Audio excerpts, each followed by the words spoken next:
तो स्टूडेंट्स हम ये पढ़ रहे हैं कि क्लैमाइडोमोनास जो है ये रिप्रोडक्शन करता है ज़ूस्पोर्स के थ्रू, और ये एक टाइप की एल्गी होती है, एक टाइप का यूनिसेलुलर ऑर्गेनिज्म ये है। इसके बाद दूसरा एग्जांपल इन्होंने दिया है वो है कोनिडिया ऑफ पेनिसिलियम।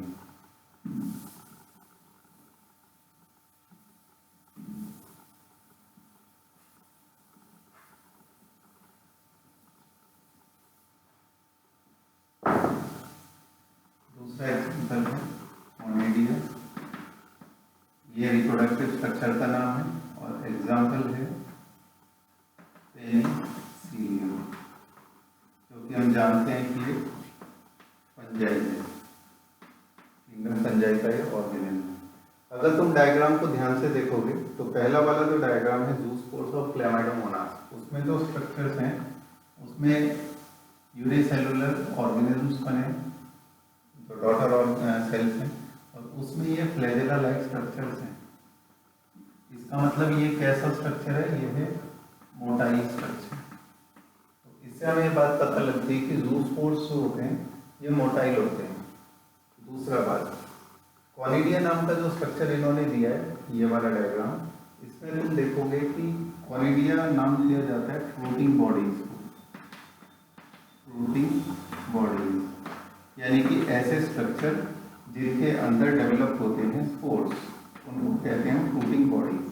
और ये स्पेशली ऑब्जर्व होता है फंगस में, एल्गी में या लोअर ऑर्गेनिजम्स में, और इनके अंदर डेवलप होने वाले स्पोर्स को हम कहते हैं कोनिडियोस्पोर्स। और कोनिडिया यानी कि फ्रूटिंग बॉडीज होती हैं स्टेशनरी। उसमें और इसमें ये अंतर ये है कि यहाँ पर स्टेशनरी फ्रूटिंग बॉडीज के अंदर स्पोर्स डेवलप होते हैं, और ये स्पोर्स एक से दूसरी जगह कैसे ट्रेवल करते हैं, एयर करंट के थ्रू। जबकि ये वाला जो ऑर्गेनिज्म है क्लैमाइडोमोनास, ये फ्रेश वाटर ऑर्गेनिज्म है। इसका मतलब इसके जो इंडिविजुअल सेल्स हैं ये वाले, ये फ्लैजेला के थ्रू स्विम करते हुए एक्वेटिक मीडियम में दूर दूर तक ट्रांसफर होंगे। अब हम देखते हैं अगला एग्जांपल, जिसका नाम है बर्ड। थोड़ी देर पहले भी हम देखते हैं कि बर्ड के दो एग्जांपल हैं, एक तो है हाइड्रा फाइलम प्लेटिहेल्मिन्थेस का, और दूसरा एग्जांपल है किंगडम फंजाई का। इसके बाद देखते हैं अगला एग्जांपल, जिसका नाम है जेम्यूल्स। अब जेम्यूल्स का इन्होंने ये कहा है कि ये स्पॉन्जेस के अंदर पाए जाते हैं। ये वाली बात हमेशा याद रखना, अभी भी मैंने बताई थी कि अगर ये वाली चीज दी है और ये पूछा है तो वो भी याद रखना है, और ये दिया है और ये पूछा है तो भी याद रखना है। तो ये वाला जो डायग्राम है, ये डायग्राम आप सब अपनी बुक में देखें, ये वाला डायग्राम, इस डायग्राम में जो ये अंदर की तरफ गोल गोल स्ट्रक्चर्स हैं, इनको हम बोलते हैं जेम्यूल्स। ये स्पॉन्जेस के अंदर होते हैं। और अगर तुम लोग को 11th क्लास का याद होगा तो स्पॉन्जेस जो हैं वो कौन सी फाइलम में पाए जाते हैं, ये पाए जाते हैं phylum, sponges are found in phylum Porifera. और पॉलीफेरा के ऑर्गेनिज्म ज्यादातर कैसे होते हैं, एक तो मेराइन होते हैं और दूसरे होते हैं सेसाई। सेसाई का मतलब होता है स्टेशनरी, मेराइन एंड सेसाई, ये हैं इनके दो फीचर्स। तो इसका मतलब अगर ये इस तरह से जेम्यूल्स के थ्रू रिप्रोडक्शन नहीं करेंगे तो सारे के सारे स्पोर्स एक ही जगह इकट्ठे हो जाएंगे और सब एक जगह क्राउडेड हो जाएंगे, और क्राउडेड होने के बाद क्या होगा, उनमें रिसोर्सेज जैसे कि स्पेस या फिर न्यूट्रिशन, उनकी कमी हो जाएगी। अब हम बढ़ते हैं आगे। नेक्स्ट जो पेज है, पेज नंबर 7, इस पर तुम देखोगे कि यहाँ सबसे पहले एक वर्ड लिखा है वेजिटेटिव प्रोपेग्यूल्स, फिगर 1.4 में।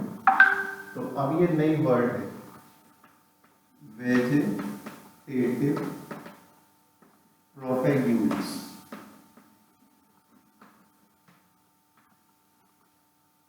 ये है हमारा नेक्स्ट टॉपिक। और ऐसा ऐसा नहीं है कि ये दोनों कुछ अलग थे, लेकिन इम्पोर्टेंट बात ये है कि वेजिटेटिव प्रोपेग्यूल्स होते हैं हायर ऑर्गेनिज्म में, जिनको हम कहते हैं ग्रीन प्लांट्स। प्लांट्स के अंदर अगर कोई रिप्रोडक्टिव फंक्शन कर रहे हैं वेजिटेटिव स्ट्रक्चर्स, जैसे कि लीफ, जैसे कि शूट, जैसे कि और कोई पार्ट, तो उसको हम वेजिटेटिव प्रोपेग्यूल कहते हैं और उस प्रोसेस को नाम देते हैं वेजिटेटिव प्रोपेगेशन।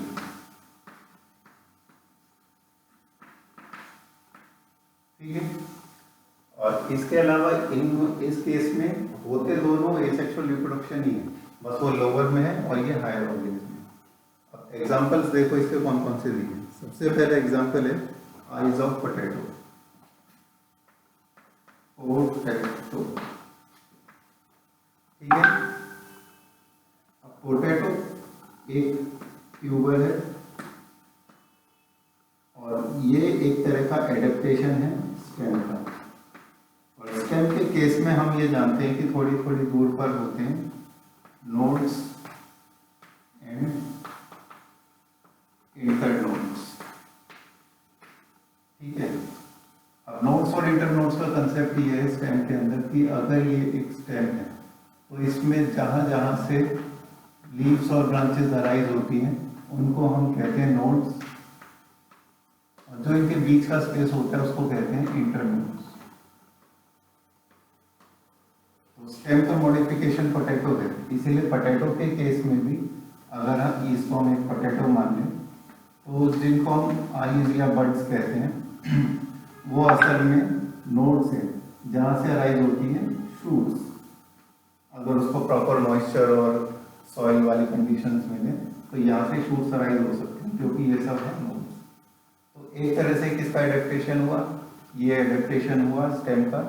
और अगर हम इसको भी कट करके अलग अलग इसके पार्ट्स को सॉइल के अंदर दबा दें तो हर एक पार्ट क्या करेगा, क्योंकि उसमें हर एक में अपनी बड है तो हर एक एक इंडिविजुअल प्लांट को जन्म दे सकता है। और किसका आइडेंटिकल होगा, पेरेंट वाले। पोटैटो के बाद नेक्स्ट एग्जांपल जो है बुक में देखो, यहाँ पर बुक में क्या लिखा है, बुक में लिखा है जर्मिनेटिंग आई बड्स। सेकंड वाला जो टॉपिक एग्जांपल है उसमें लिखा है राइजोम ऑफ जिंजर।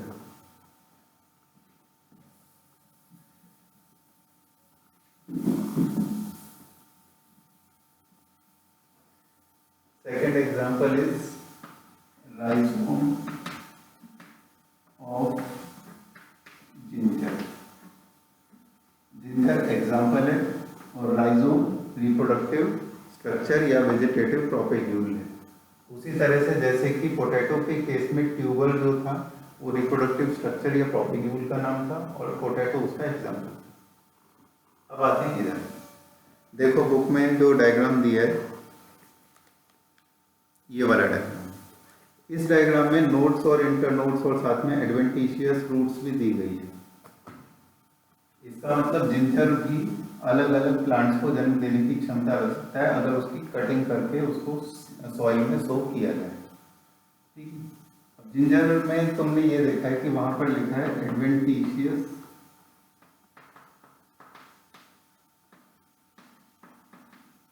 रूट्स। और एडवेंटिशियस रूट्स वो रूट्स होती हैं जो कि रेडिकल के अलावा किसी और जगह से प्लांट में अराइज होती है।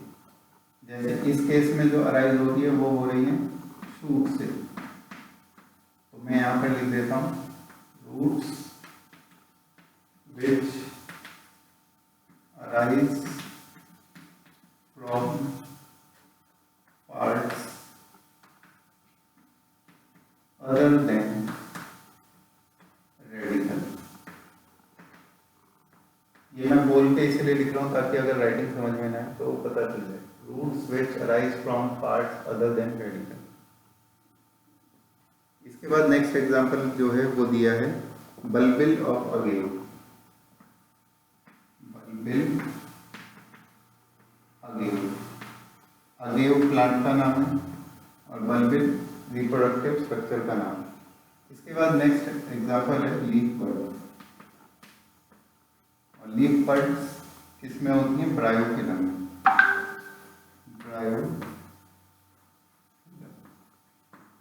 जैसा कि हम देख रहे हैं इस वाले डायग्राम में ये यहाँ पर लीफ के जो एजेस हैं, जैसे सपोज करो ये लीफ है,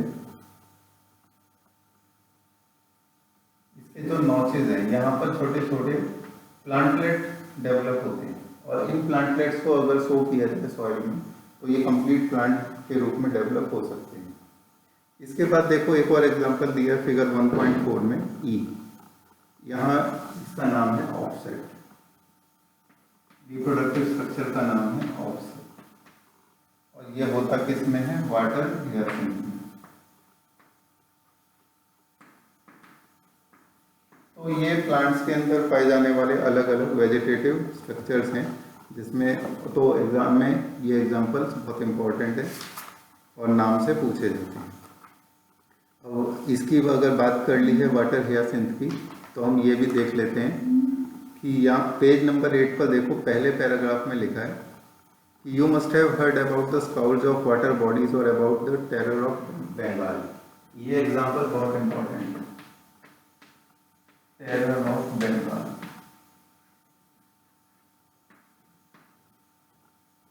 वाटर हियासिंथ को कहते हैं टेरर ऑफ बंगाल। इसका साइंटिफिक नेम है एकोर्निया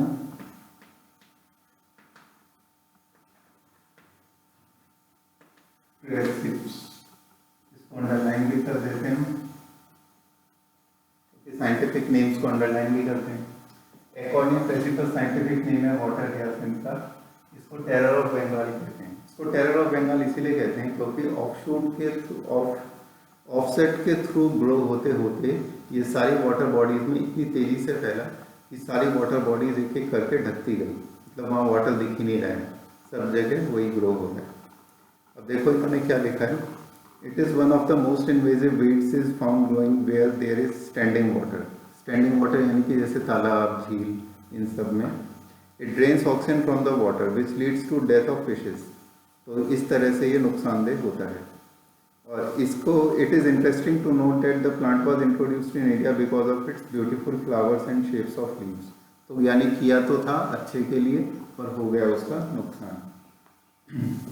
और जितने भी वेजिटेटिव रिप्रोडक्शन के मेथड्स हैं, सबकी ये विशेषता है कि बहुत ही कम समय में होते हैं, बहुत तेज गति से होते हैं, और जो उनका ऑर्गेनिज्म है वो आइडेंटिकल टू पेरेंट होता है। अच्छा, अब देखो इन्होंने इसके बाद आगे के पैराग्राफ्स में लिखा है, it is interesting to note that the asexual reproduction is the common method of reproduction that have relatively simple organisation. और इसके कुछ लाइंस के बाद लिखा है, find out how sexual reproduction enables organism to survive under unfavourable conditions, why is sexual reproduction favoured under such conditions.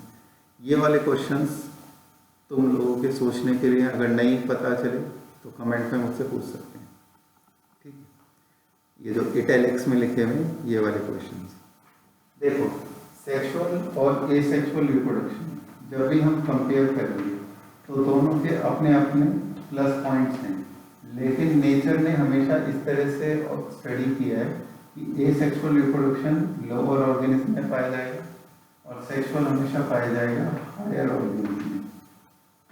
Higher organism के अंदर पाया जाता है सेक्सुअल रिप्रोडक्शन, इसका मतलब उसकी कोई ना कोई एडवांटेज या कोई ना कोई सुपीरियोरिटी है ओवर एसेक्सुअल रिप्रोडक्शन, और वो क्या है वो तुम्हें सोचना है। अगर नहीं पता चले तो मैं बताऊँगा। चलो आज की क्लास के लिए इतना ही।